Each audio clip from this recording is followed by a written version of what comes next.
Brain fest में आपका फिर एक बार स्वागत करते हैं। बहुत अच्छा लगा आपके कमेंट्स पढ़कर। इसी तरीके से आप हमारी हौसला अफजाई करते रहिए।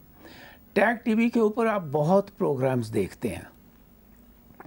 हमारे सीईओ ताहिर गोरा साहब ने भी कई बार आपको बाकायदा अपील करते हैं। देखिए, कोई भी प्रोग्राम हो उसको चलाने के लिए फाइनेंशियल हेल्प की बड़ी सख्त ज़रूरत होती है। एक टैग टीवी ऐसा है जो कि सिर्फ ये कोशिश कर रहा है कि किसी न किसी तरीके से इंडिपेंडेंट व्यूज़ आपके सामने रखे जाएं। ये किसी इसको कोई कारपोरेट ऑन नहीं करती। अगर जहाँ भी कारपोरेट किसी चैनल को ऑन करती हैं, रेडियोज़ को ऑन करती हैं, वहाँ पर पैसे की कोई इतनी बड़ी दिक्कत नहीं होती। लेकिन मैं रिक्वेस्ट करता हूँ आप सबको कि कोशिश करिए टैग टीवी, जिसको आप लाखों लोग इसको पसंद करते हैं। हेल्प जो है, हमारे जो सीईओ साहब हैं वो एक नकद पैसा भी किसी से लेने को तैयार नहीं। लेकिन हाँ, आप हेल्प कर सकते हैं अपने दोस्तों मित्रों को फॉरेन कंट्रीज़ में कहकर, इवन फ्रॉम इंडिया आप ऐड जो हैं वो टैग टीवी में ज़रूर दे सकते हैं। मैं आपको टैग टीवी का ईमेल एड्रेस बता देता हूँ, tagtvcanada@gmail.com, tagtvcanada@gmail.com। इस पर आप ईमेल करके कोई भी बातचीत कर सकते हैं ताहिर गोरा साहब के साथ। आज का जो टॉपिक है वो बहुत ही इम्पोर्टेंट है। मैं ये महसूस करता हूँ कि क्या चाइना को जब ओपन किया गया था वेस्टर्न वर्ल्ड में, वो गलती थी या वो इस किस्म की गलती थी कि जो आज तक जो है सारा वेस्टर्न वर्ल्ड उसका भुगतान दे रहा है। प्रेसिडेंट निक्सन के जो फॉरेन मिनिस्टर थे हेनरी किसिंजर, उनको बहुत शौक था कि मैं दुनिया में कोई ऐसा काम कर जाऊं जिससे मेरा नाम हिस्ट्री में हमेशा के लिए बना रहे। वो 2 बार, किसी को नहीं पता चला दुनिया में, 2 बार पाकिस्तान के थ्रू चाइना में गए और वहाँ पर उन्होंने रिचर्ड निक्सन, जो उस वक्त प्रेसिडेंट थे, उनकी विज़िट का अरेंज किया। निक्सन 21 फरवरी 1972 में एक वीक के लिए चाइना गए। उस वक़्त चाइना में माओ ज़ेतुंग भी ज़िंदा थे, चौ एन लाई प्राइम मिनिस्टर थे। बहुत इनका भव्य स्वागत किया गया। लेकिन तब भी चाइना के साथ रिलेशन जो है वो ऐसे नहीं बने थे कि वो दुनिया की इकोनॉमिक पावर बन सकते। चाइना में अपनी एक बहुत बड़ी स्ट्रगल चली। वो स्ट्रगल थी कि माओ ज़ेतुंग की डेथ के बाद कौन जो है वो कम्युनिस्ट पार्टी को टेक ओवर करेगा। खैर, उसमें एक वो शख्स जो उस वक़्त वाइस चेयरमैन थे कम्युनिस्ट पार्टी के, लेकिन जिनको किसी वक़्त बाकायदा रीट्रेनिंग के लिए 5-10 साल बाहर में निकाल दिया गया था बीजिंग से। उनका नाम मेरा ख्याल है आप सबको पता ही है, मिस्टर डेंग। जब डेंग 80s में टेक ओवर उन्होंने किया तो उनके दिमाग में ये बात आई कि अगर मैं चाहता हूँ कि कम्युनिस्ट पार्टी चाइना में रूल लगातार करे तो यहाँ के जो लोग हैं उनकी गरीबी को हटाना पड़ेगा, इसलिए इकॉनमी को खोलना पड़ेगा। और डेंग साहब की इस सोच से चाइना की इकॉनमी जो है वो खुली।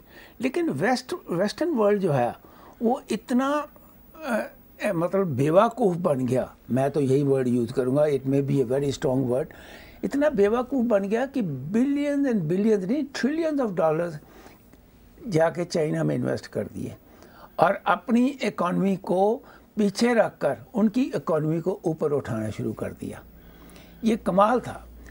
आप सब जानते हैं कि कम्युनिस्ट पार्टी जो है उसका ये मानना कि मैं अपने लोगों का जीवन जो है उसको ठीक करूंगा, उनका स्टैंडर्ड ऑफ लिविंग में ऊपर लेके आऊँगा और इसके साथ साथ मैं दुनिया की इकोनॉमिक पावर भी बनूंगा। तो वो दुनिया की इकोनॉमिक पावर में उनका ध्यान ज़्यादा चला गया और लोगों की वेलफेयर का ध्यान कम हो गया। जब इकॉनमी बढ़ती है, जब एफ्लुएंसी आती है तो लोग automatically millions and millions of लोग जो है वो गरीबी से बाहर निकल जाते हैं।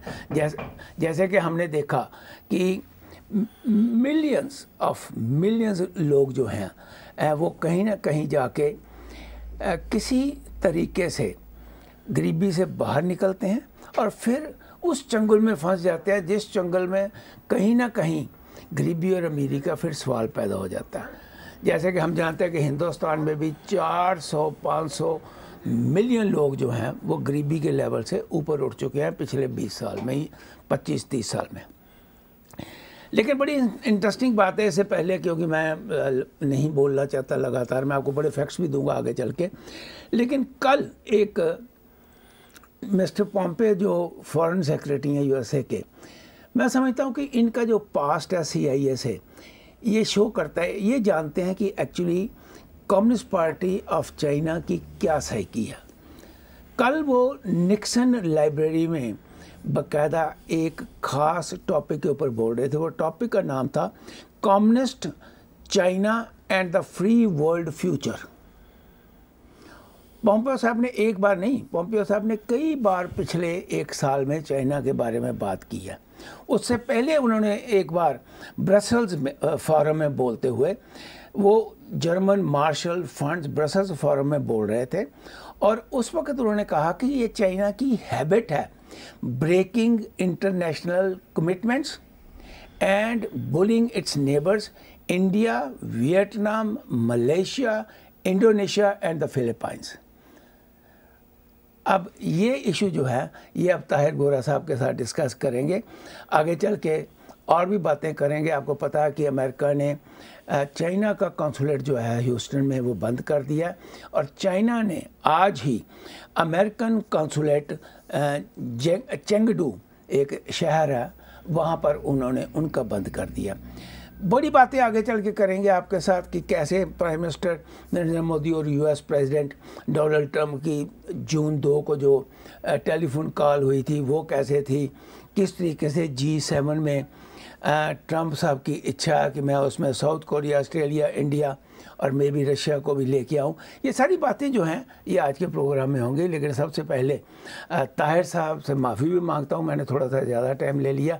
ताहिर साहब वेलकम जी, थैंक यू सर। ये 2-3 पॉइंट्स जो अभी रेज किए हैं, आगे और भी कई पॉइंट्स मैं लेके आऊँगा, लेकिन अभी ये 2-3 जो पॉइंट्स हैं जिसमें मैं समझता हूँ कि पोम्पियो का जो रोल है वो बड़ा इम्पोर्टेंट है।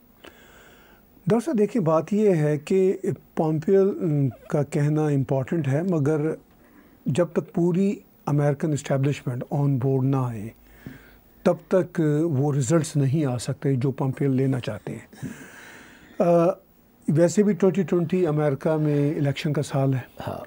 और कुछ पता नहीं कि इलेक्शन के रिज़ल्ट्स क्या आए, क्योंकि इन इलेक्शन के रिज़ल्ट्स के आने पर भी अमेरिका और चाइना के रिलेशनशिप का आगे फ्यूचर डिटरमिन होना है। ठीक है, इस्टेब्लिशमेंट इर्रिस्पेक्टिव ऑफ कौन सी पार्टी की गवर्नमेंट बनती है वो शायद इसी एक पेज पे रहे कि अब अमेरिकन्स को चाहिए कि चाइनीज़ को कर्टेल करें, लेकिन किस अंदाज में करते हैं वो एक अलग बात है। आपने अभी बात की जो आखिर में, मैं वहाँ से शुरू करता हूँ कि ह्यूस्टन में US ने पहले कहा कि एक सस्पिशियस जो फायर वहाँ पे लगी, उसके बाद कहा जी कि हम चाइनीज़ कॉन्सुलेट यहाँ से बंद कर रहे हैं। चाइना ने रिटेलिएट किया, गुस्से का इज़हार किया, उन्होंने आज चीन में एक अमेरिकी कॉन्सुलेट को बंद करने का ऐलान कर दिया। तो ये वो तल्लुकात हैं जो अपनी लो डिप पे है। मेरा ख्याल है एक क्लिंटन के दौर के बाद, चूँकि जो आपने रिचर्ड निक्सन से बात शुरू की, मुझे वो ज़माना याद है, हम लोग टीन्स हुआ करते थे और ये एक और पाकिस्तान में रहते थे, तो पाकिस्तान में ये बड़ी बहस होती थी कि पाकिस्तान बड़ा की रोल अदा कर रहा है चाइना और अमेरिका के बीच में, और ये वहाँ पे कहा जाता था देखिए पाकिस्तान की कितनी बड़ी इम्पोर्टेंस है। उस ज़माने में थी भी ये भी रियलिटी है। अच्छा, अब हमने, लेकिन वो सारे जो इनकी बैकडोर डिप्लोमेसी चल रही थी अमेरिकन और चाइनीज़ की, वो उसके फ्रूट हमने देखना शुरू किए सदर क्लिंटन के ज़माने में। प्रेसिडेंट क्लिंटन के ज़माने में इंडस्ट्री जाना शुरू हुई। क्लिंटन ने कहा, फिर जॉर्ज W बुश ने कहा कि जी अब चाइना कोई थ्रेट नहीं रहा हमारे लिए, और ये बात ओबामा ने भी कही, और सदर ट्रंप भी ये बातें करते रहे, 3 साल करते रहे जी। ठीक है कि भाई माय गुड फ्रेंड एंड बेहतरीन बिजनेस चल रहा है, सब कुछ चल रहा है। आपने कहा कि क्या ये वेस्टर्न वर्ल्ड की बेवकूफ़ी थी जो वहाँ पे गए? मैं इसको कहता हूँ कि ये बेवकूफ़ी नहीं थी, ये डॉक्टर साहब सारा खेल इंटरेस्ट का होता है। ये इन्होंने अपने इंटरेस्ट उस वक्त ये सोचे कि वेस्टर्न वर्ल्ड में किसी तरह भी वो चीप लेबर और वो सर्कमस्टांसेस आ ही नहीं सकते। चाइना की ये देखिए स्मार्टनेस भी है कि चाइना ने अगर दुनिया को अट्रैक्ट किया तो ऐसे ही नहीं कर लिया, वो भारत भी कर सकता था। भारत इस खेल में बड़ा देर से आने के बावजूद भी वो काम नहीं आज तक किया भारत ने इंडस्ट्रीज़ को अट्रैक्ट करने के लिए जो चाइना ने कर दिया। राइट। अच्छा, चाइना ने ये क्रेडिट तो जरूर जाता है, चूँकि डॉक्टर साहब जो कारोबारी आदमी है वो बेवकूफ़ नहीं होता। वो तो सीधा ना कैलकुलेटर पर चलता है कि भाई मुझे ये फैसिलिटीज़ हैं, पैसा इतना लगेगा, इतना आएगा, तो वो उन्होंने पैसा लगाया और कमाया। अब चाइना में भी दिन ब दिन लेबर महंगी होनी शुरू हुई, तो आपने और हमने देखा कि Indonesia, Malaysia, Taiwan, even Vietnam, Bangladesh industries वहाँ जान, चूँकि कारोबारी शख्स को अमेरिका, चीन, रूस की किसी की परवाह नहीं होती, वो तो अपने इंटरेस्ट देखती हैं कॉरपोरेशंस। अब ये देखना है डॉक्टर साहब कि गवर्नमेंट्स की ये जो टसल है वो कारोबारी ग्रोहों के इंटरेस्ट को कैसे डेविएट करती है। अब ये हम एक तीसरा फैक्टर भूल रहे हैं। एक तरफ चीन है, एक तरफ अमेरिका और वेस्टर्न वर्ल्ड है, एक तरफ कारोबारी दुनिया एज इटसेल्फ है। चूँकि उन्होंने ये देखना है कि भाई हमें ये पॉलिटिकल चीज़ों पे ध्यान नहीं देना, हमें ये देखना है कि हमारे पास ऑल्टरनेट क्या है दुनिया में, हम यहाँ से इंडस्ट्री लेके कहाँ जाएंगे। अगर तो चीन ने उनके ऊपर शिकंजा कसना शुरू कर दिया कॉरपोरेशनों पर, तो फिर कॉरपोरेशनें तेज़ी से बाहर निकलेंगी। अगर चीन ने उन पर शिकंजा ना कसा डॉक्टर साहब ने, मैं आज भी आपको कह रहा हूँ कि बहुत सारी कॉरपोरेशनें ठीक है अपनी इंडस्ट्री जिसे कहते हैं ना स्प्रेड अराउंड करके मलाइशिया, इंडोनेशिया भी चले, लेकिन चीन में भी रहेंगे, क्योंकि उनको ये पता है कि चीन की 1.4 बिलियन कंजम्पशन जो सोसाइटी है उसको भी तो माल हमने बेचना है। ताहिर साहब यहीं पे सॉरी जी इंटरप्ट कर रहा हूँ, यहीं पर आपको पता है कि जी साहब ने पिछले वीक जी एक नई इंडस्ट्रियल पॉलिसी जो है वो अनाउंस की थी, जिसमें उन्होंने कहा कि हम आपके धन्यवादी हैं कि आपने चाइना को चुना, दैट्स नंबर 1। राइट। दूसरा, China is the right place for you and we will give you more concessions and more infrastructure than what you had in the past. कहीं ना कहीं मुझे लगता है कि प्रेसिडेंट जी को ये नज़र आ रहा था कि ये इंडस्ट्रियाँ बाहर आहिस्ता आहिस्ता ना चली जाएं, और उनको ये भी नज़र आ रहा है उनका जो नेबर है वियतनाम बड़ी तेज़ी से तरक्की कर रहा है। हाँ जी, हालांकि उनके पास उतने रिसोर्सेज नहीं हैं जितने चाइना के पास होंगे, उनके पास उतनी जगह नहीं है, उनके पास उतनी पॉपुलेशन नहीं है, उनकी अपनी लिमिट्स हैं। लेकिन उसके बावजूद भी जब हमने देखा कि 100 इंडस्ट्रीज़ पिछले 1 साल में चाइना से जो बाहर कह रही हैं हमने जाना है, वो सारी की सारी उम्मीद थी कि इंडिया को नंबर 1 सोचेंगी, लेकिन जैसे आपने कहा कि इंडिया का भी अभी कोई ऐसा स्ट्रक्चर नहीं बना कि वो उनको अट्रैक्ट कर सकें। वहाँ पर सिर्फ 4 इंडस्ट्रियों ने कहा कि हम आएंगे, 96 industries and they have gone to the other countries including Indonesia, Malaysia, Vietnam, और यहाँ तक कुछ लोग तो कह रहे हैं कि कम्बोडिया जैसे कंट्री में भी हम जाके हम खुद बिजली पैदा कर लेंगे और वहाँ पर भी लगाएंगे। ये जो इशू है ना, इसको हमने जोड़ना किसके साथ है? हमने जोड़ना है कि जो पोम्पियो साहब, चलिए पता नहीं पोम्पियो साहब 4 महीने और हैं, अगर ट्रंप साहब रहते हैं फिर तो शायद वो रहेंगे, नहीं रहते तो ऑफ कोर्स फिर पोम्पियो साहब भी नहीं रहेंगे। लेकिन आपकी एक बात तो मैं बड़ा क्लियर हूँ कि जो इस्टेब्लिशमेंट होती है उनका एक व्यू जब बन जाता है तो उसके साथ लड़ना प्रेसिडेंटों के लिए या पॉलिटिशियनों के लिए थोड़ा सा टफ हो जाता है। लेकिन एक बड़ी इंटरेस्टिंग बात कही 1 हफ्ता पहले पोम्पियो साहब ने, उन्होंने कहा कि India has been a great partner, they are an important partner of ours. I have a great relationship with my foreign minister counterpart. We talk frequently about a broad range of issues. We talked about the conflict they had along their border with China. Right. मैं चाहूँगा इसके ऊपर इसको जोड़कर आप। Doctor साहब देखिए, ये तो बिल्कुल क्लियर है कि इस वक्त जो अमेरिका और भारत का स्ट्रेटजिक अलायंस है, इतना अच्छा अलायंस हमें पास में कहीं नज़र नहीं आता।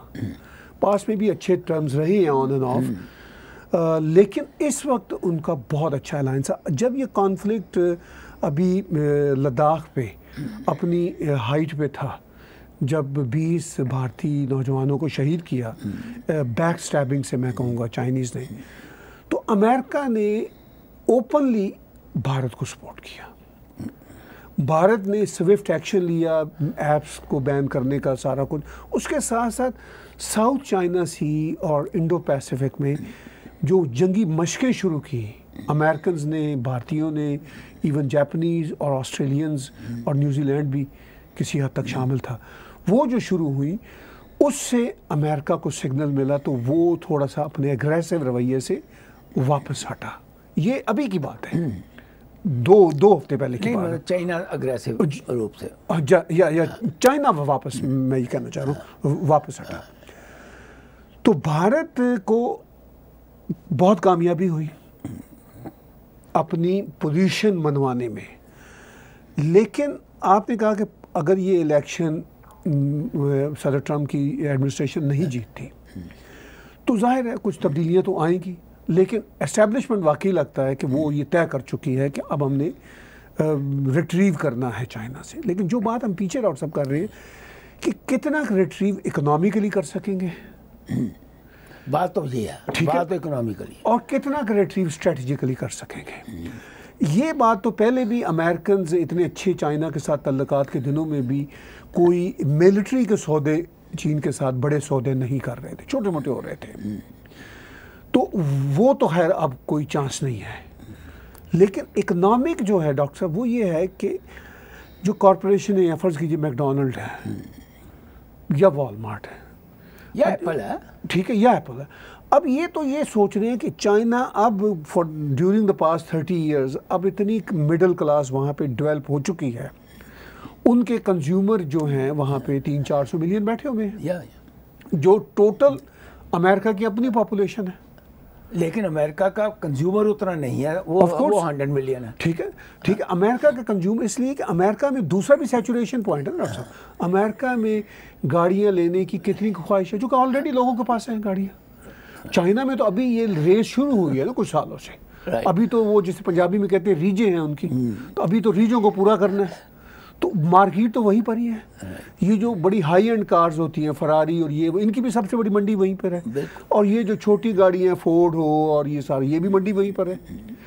तो चाइना कॉरपोरेशनों के लिए तो अट्रैक्शन रहेगी, वो वहाँ से डॉक्टर साहब नहीं निकलेंगे जब तक उनको निकाला ना चाहे, और जब तक उनके खिलाफ ऐसे हालात ना कर दिए जाए। ये बड़ी सीधी सी इकोनॉमिक्स की, बिजनेस की बात है, राइट। वो वहाँ पर रहेंगे। अच्छा, उसका नुकसान वेस्टर्न वर्ल्ड को कोई नहीं होगा। फर्ज कीजिए अगर इटली अपनी कारें वहाँ बेच रहा है तो इटली कोई पैसा आ रहा है ना, अगर फ्रांस बेच रहा है, यूके बेच रहा है, अमेरिकन कंपनियाँ बेच रही हैं, तो पैसा तो इनको आ रहा है ना, वहाँ पर भी जनरेट हो रहा है, चीनियों को भी जा रहा है, इनको भी आ रहा है। लेकिन ये जो अच्छे तल्लुकात हैं अमेरिका और चाइना के, ये नहीं आएंगे वापस कॉरपोरेशन चलने के बावजूद। बड़ी इंटरेस्टिंग बात आपने कही कि इतना कुछ होने के बावजूद भी, जी, इतने रिलेशनशिप खराब होने के बावजूद भी, जो लालची कॉरपोरेशंस हैं वो वहाँ से नहीं निकलेंगी। डॉक्टर साहब, मैं लालची नहीं कहता, कारोबार होता है। नहीं, लालची, देखिए लालची क्या है कि कोई भी कॉरपोरेशन 1 साल के लिए भी अपने प्रॉफिट से नीचे आने को तैयार नहीं। डॉक्टर साहब चलिए वो निकल भी आए, चीन को गाड़ियों की जरूरत तो है ना, 300 मिलियन गाड़ियाँ तो उनको चाहिए होगी ना, 300 मिलियन लोगों के लिए कम से कम, और आगे आगे वो तादाद बढ़ती चली जाएगी। वो निकल आए, फोर्ड निकल आया, चीन ने अपनी कोई येनुआ नाम की कोई कंपनी वहाँ खड़ी कर दी गाड़ियाँ बनाने की। राइट। तो नुकसान तो फोर्ड को और अमेरिकन कंपनी को होगा ना। हम ये रेसिप्रोकल होती है चीज़, ये सिर्फ नहीं है कि चीन में जो कुछ बन रहा है उसका फ़ायदा सिर्फ चीन को ही है, उसका फ़ायदा उन बड़ी बड़ी कॉरपोरेशनों के ओरिजिन कंट्रीज़ को भी है। नहीं, that's fine, that always remains. वरना तो वो मैदान को खाली छोड़ देंगे। हाँ, ये होगा कि अब डॉक्टर साहब ये मसला नहीं है, ये जो बड़ी एप्पल का या ये मसला नहीं है, मसला है कुछ और बड़ी बड़ी चीज़ों का, डिपेंडेंसी जैसे फार्मास्यूटिकल के रॉ मटेरियल्स हैं, जो अमेरिका का या यूरोपियन यूनियन का कंसर्न हो सकता है। नहीं, इंडिया का बहुत बड़ा कंसर्न है। जो रॉ मटेरियल्स हैं बहुत सारी इंडस्ट्रीज के, वो है एक्चुअल डिपेंडेंसी। मैकडोनल्ड तो चाइना की डिपेंडेंसी है मैकडोनल्ड पे। ठीक है, आप ये बात ध्यान में रखें। उसका फायदा अमेरिकन को है। वो तो मतलब उन्होंने तो बीफ वहीं से लेना है ना, पोर्क वहीं से लेना है, चीन से लेना है, और वहीं पर ही प्रोसेस करके अपने बर्गर बनाने हैं और बेचना है, और प्रॉफिट ले आना है, और प्रॉफिट कुछ वहाँ पे लेबर में खर्च हो जाना है, कुछ इधर आ जाना है। तो वो तो डिपेंडेंसी चाइना की है इनफैक्ट। देखिए, हमें इस तरह चीज़ों को भी देखना होगा। इसमें लालच वालच का मामला नहीं होता, बड़ा कारोबार, सीधा सीधा कारोबार होता है। ठीक है, अगर मैकडोनल्ड वहाँ से निकल आएगा तो चीन की कोई मैंडरिन नाम की कंपनी वहाँ पे खड़ी हो जाएगी। बर्गर ही बनाने हैं ना, बीफ को अमेरिका से तो नहीं जा रहा था ना वहाँ पे। अब उनको समझ आ गया ठीक है बर्गर कैसे बनाने हैं। तो डॉक्टर साहब, ये जो इकोनॉमिक्स की दुनिया है, इसके जो अपने फार्मूले हैं वो बड़े साइंटिफिक होते हैं, उसमें इमोशनलिज्म नहीं होता, साइंटिफिक होते हैं। असल प्रॉब्लम ये है कि डिपेंडेंसी जो है वेस्टर्न वर्ल्ड की, इवन इंडिया की या कुछ और कंट्रीज़ की, वो है इन पर जो रॉ मटेरियल आता है चीन से, और नहीं है कोई डिपेंडेंसी। अब वो रॉ मटेरियल कैसे ये क्रिएट करते हैं, ये है असल में खेल। दूसरा, इसके साथ साथ जो इनकी जो डिपेंडेंसी चाइना पे हो सकती है, वो अब कम हो गई है चीप लेबर की। अब चाइना में by the way cheap labour नहीं रही, क्योंकि जब स्टैंडर्ड ऑफ लाइफ बढ़ता है किसी भी कंट्री में तो उनकी वेजेस बढ़ जाती हैं। पर at the same time still there is a difference of 50% wage. नहीं, वो तो 50% से भी शायद ज़्यादा हो, लेकिन बांग्लादेश या ताइवान के मुकाबले में फॉर इंस्टेंस चाइना का लेबर तो यानी महंगा हो गया है। तो वो जाहिर है इंडोनेशिया, मलेशिया, इस तरफ कॉरपोरेशनें जाएंगी, लेकिन चीन को वो छोड़ नहीं सकती, क्योंकि उन्होंने अपनी गुड्स वहाँ पे, कारें बेचनी है, बर्गर बेचने हैं, अपनी फैंटेसी जो है ये नए नए स्मार्टफोन के, वो वहाँ पे बिकने हैं। तो ये चलता रहेगा। ये असल में होगा डॉक्टर साहब क्या, अब मुझे जो नज़र आता है वो ये होगा कि चीन को उतना ओपन एंड नहीं मिलेगा। चीन इतना अब खुले तरीके से खेल नहीं सकेगा। वेस्टर्न वर्ल्ड की कॉरपोरेशनों को जहाँ जहाँ चीन से फ़ायदा होगा वो अपना लेंगे, और चीन भी उनको इतना भोला कंट्री नहीं है, बड़े कारोबारी लोग हैं, वो भी उनको रखेंगे क्योंकि उनके ब्रांड नेम्स चाहिए, और उससे चीन को भी फ़ायदा हो रहा है। तो ये तो चलता रहेगा। लेकिन ये जो शराकतदारी थी कि अब असल जो इशू है ना डॉक्टर साहब, वो ये है कि चाइना की इन्फिल्ट्रेशन थी अमेरिका के थिंक टैंक्स में, अभी भी है, मीडिया में चाइना की इन्फिल्ट्रेशन है, एकेडेमिया में, हॉलीवुड में, हत्ता कि आपके बॉलीवुड में। अब ये जो चीज़ें हैं ना, ये आहिस्ता आहिस्ता कम होंगी वक्त के साथ, ओवरनाइट कुछ नहीं होगा। एक बड़ी इंटरेस्टिंग बात, मैं थोड़ा सा, ये तो हमने बिजनेस की बात करी, ठीक है, अब हम थोड़ा सा ज़रा इंडिया और चाइना के बारे में जो फॉरेन कंट्रीज़ कह रही हैं उनकी थोड़ी सी बात करें। ठीक। पोम्पियो साहब ने जो कहा वो हमें पता है।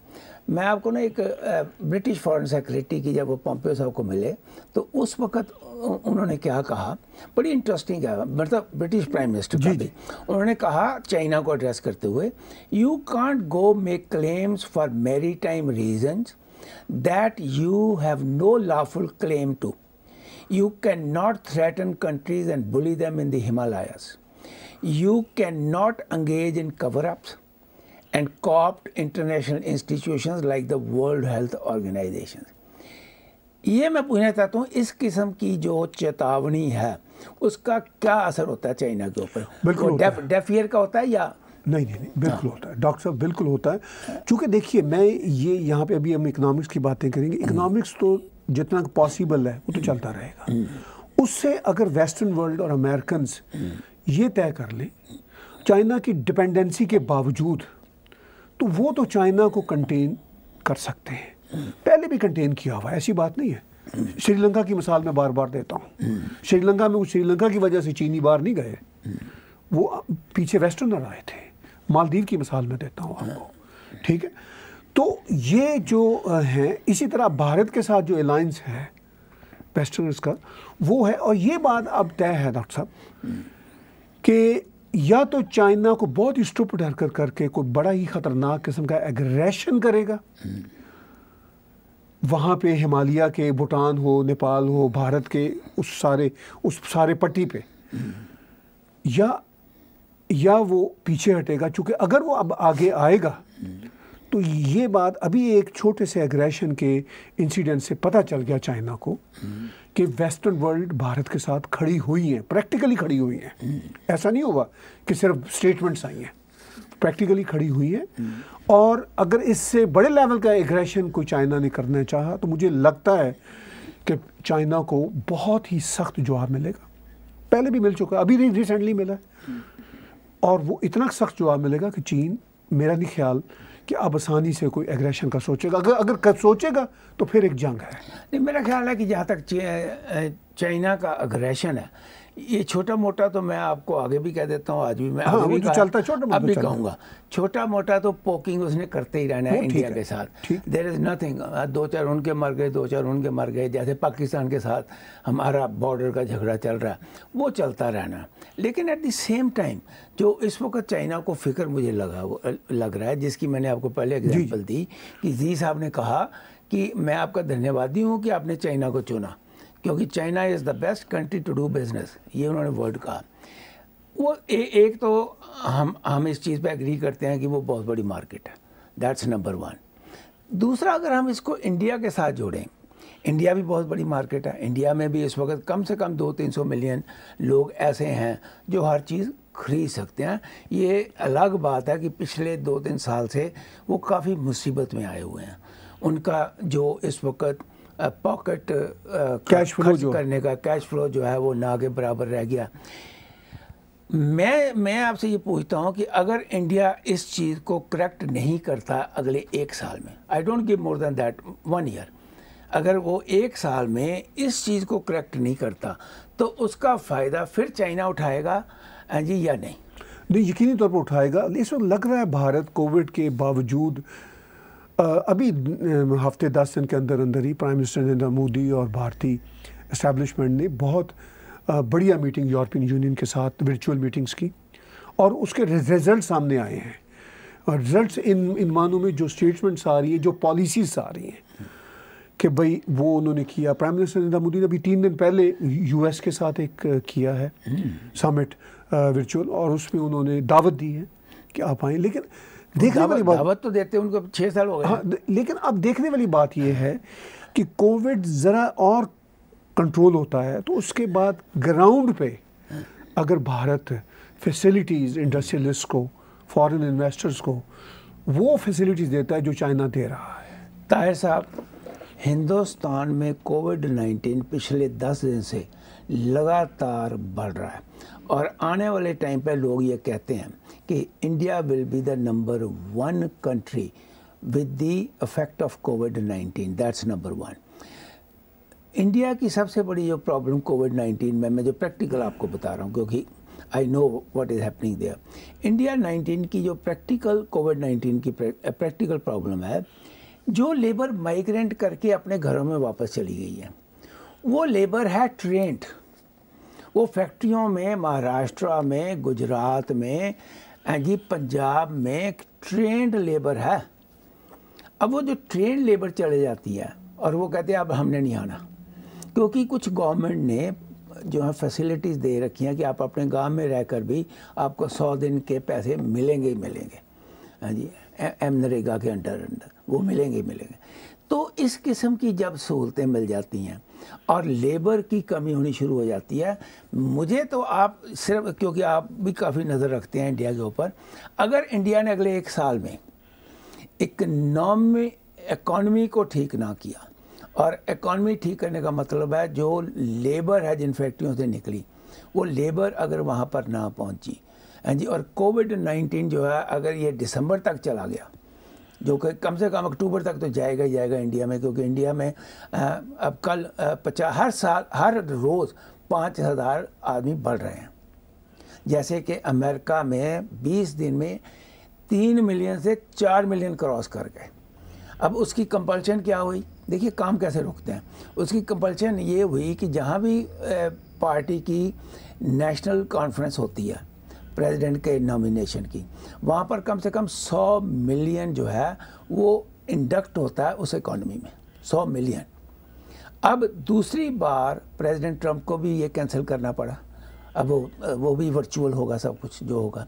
मेरा सिर्फ सवाल ये है, मुझे बार बार यही परेशानी है कि किस तरीके से हिंदुस्तान अगर अपनी इकॉनमी को ठीक नहीं करता हैं जी, और प्रैक्टिकली कंपनियों को वहाँ लाके इन्वेस्ट नहीं करवाता। इस वक्त तो देखिए एक बात तो मैं एक बात तो ये समझ गया आप कि कोविड-19 में अभी by the end of this year तो किसी कंपनी ने कोई स्टेप नहीं लेना, ये बात हम मानते हैं।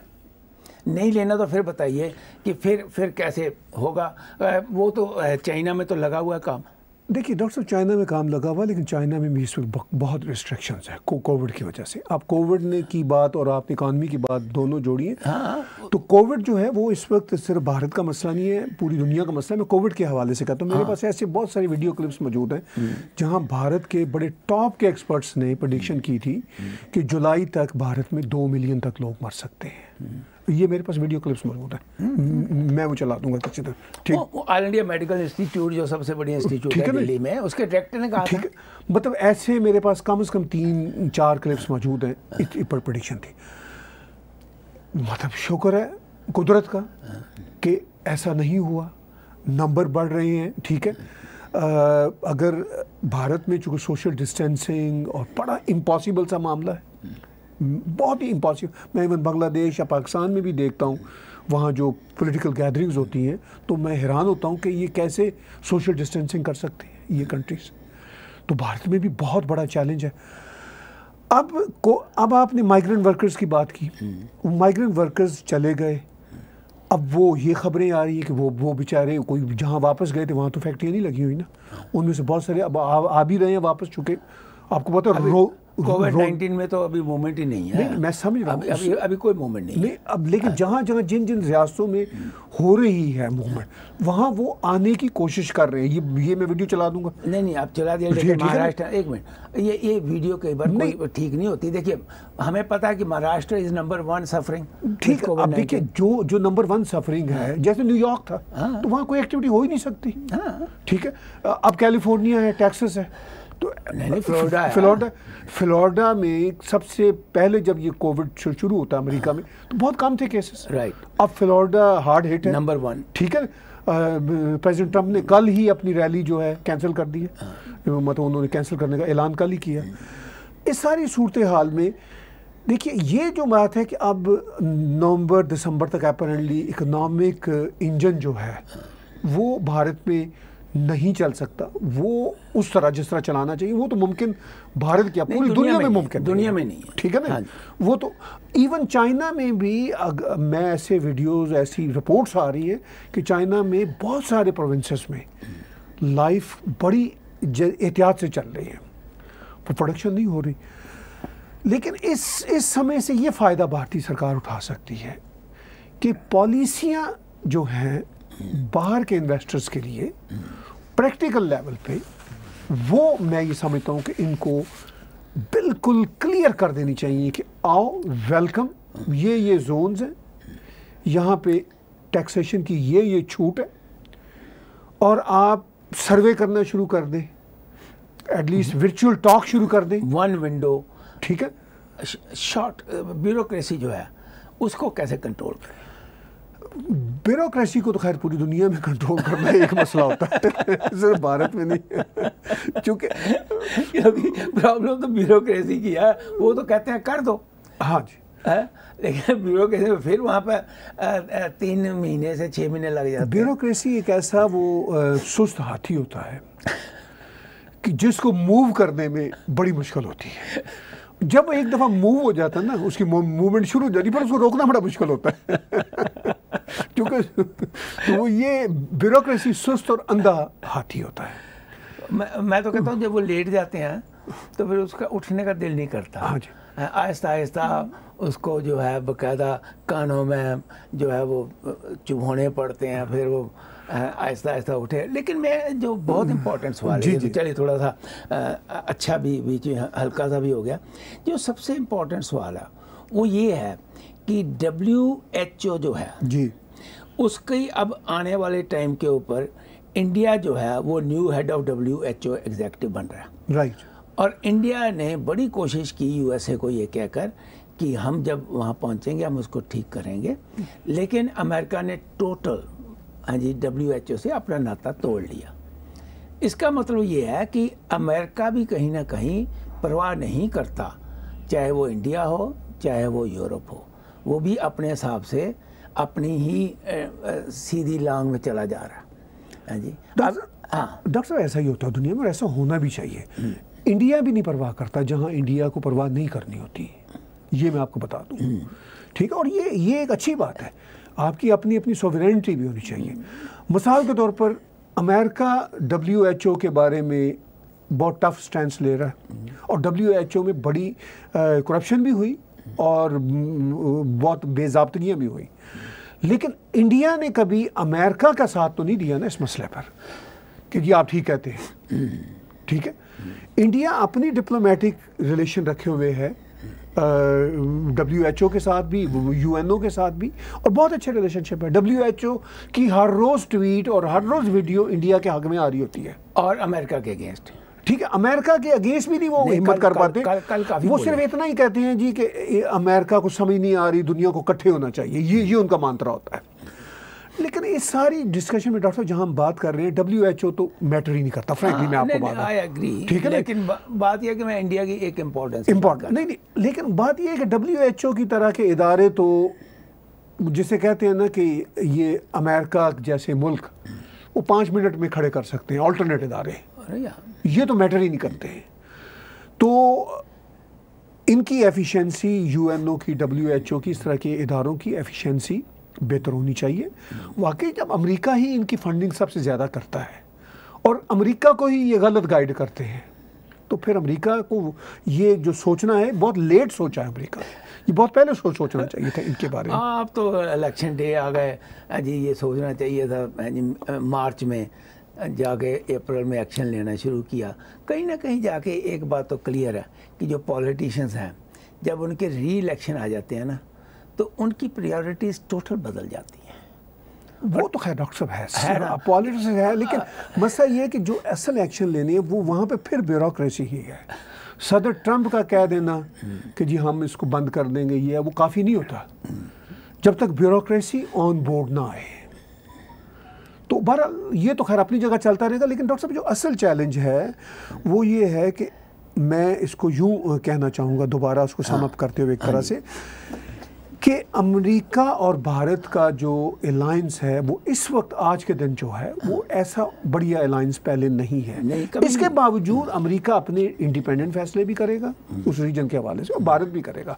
जयशंकर जी ने अभी, भारत के फॉरेन मिनिस्टर ने अभी 3 दिन पहले ही बात की है। उन्होंने कहा कि ये अगर कोई कहे कि हम किसी ब्लॉक का हिस्सा हैं या नॉन अलाइनमेंट मूवमेंट का हिस्सा हैं, उन्होंने वाजे कहा, उन्होंने कहा ये पुरानी बातें हैं, ये पुराने फार्मूले हैं सारे के सारे।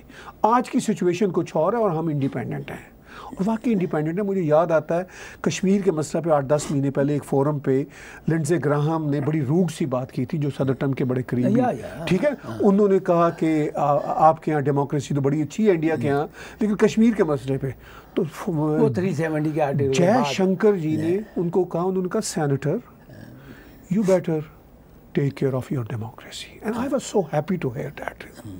और वो जैसे खसियानी बिल्ली की तरह ना, वो मेरे पास वो वीडियो पूरा मौजूद है। Lindsey Graham he is very rude का है, ठीक है। वो समझता है कि वो दुनिया की हर बात समझता है, तो वो चुप कर दिया था उन्होंने कहा कि हम अपनी चीज़ों को बेहतर समझते थे, आप हमारी डेमोक्रेसी के बारे में फिक्र ना करें, आप अपनी के बारे में फिक्र करें। तो साहब एक लाइन में जी, उससे पहले कि हम India US today alliance against China की बात करें, एक लाइट मोड में जी, ये बताइए कि ट्रम्प साहब को बड़ा शौक है डिक्टेटरों के साथ बात करने का, उनकी तारीफ करने का, चाहे वो पहले जी थे हाँ जी या नॉर्थ कोरिया के थे। कल भी उन्होंने आधा घंटा हाँ जी अपने पुतिन से बात की। उनको बड़ा शौक है ये। आपको लगता है कि इस किस्म का जो शौक है कहीं ना कहीं उनको नुकसान पहुंचा सकता है? नहीं, ये शौक तो डॉक्टर साहब अमेरिका के हर प्रेसिडेंट को रहा है, सिर्फ ट्रम्प साहब को। ओबामा ने कोई कम तारीफें की थी चाइनीज़ लोगों की? नहीं, वो देखिए वो तो रिलेशनशिप था ना। नहीं, मैं तो इस वक्त बात कर नहीं रिलेशन, वो बल्कि प्रैक्टिकली ज़्यादा खतरनाक किया था। नहीं भाई, नॉर्थ कोरिया तो नहीं, नॉर्थ कोरिया के मामले में मैं डॉक्टर साहब इस पे हम अलग कभी बहस करेंगे। चाइना ने अमेरिका ने नॉर्थ कोरिया को जैसे कहते हैं ना बैक डोर डिप्लोमेसी और फ्रंट डिप्लोमेसी करके बहुत सारी उस रीजन की जो एक टेंशन बनी हुई थी ना उससे कम कर दिया था। ये हमें बात माननी पड़ेगी, वरना हर रोज़ मिसाइल फेंकने की धमकी आ रही होती थी नॉर्थ। और उससे जो चाइना के जो बड़े करीबी कंट्रीज है ना, साउथ कोरिया और जापान, इनको इतनी प्रॉब्लम थी कि वो इनके काम रुके हुए थे। तो वो तो सदर ट्रंप ने बल्कि वो जिसे कहते हैं ना चापलूसी करके और वो करके उन्होंने ज़रा ठंडा कर दिया हुआ। ये तो कामयाबी है। एंड में मैं यही बात करूंगा कि जो हमारे डिफेंस मिनिस्टर हैं राजनाथ सिंह और यूएस सेक्रेटरी जो मिस्टर एस्पर हैं जी, इन दोनों के आपस में बहुत अच्छे रिलेशन है। आपस में ये बातें करते रहते हैं जी, बातचीत होती रहती है।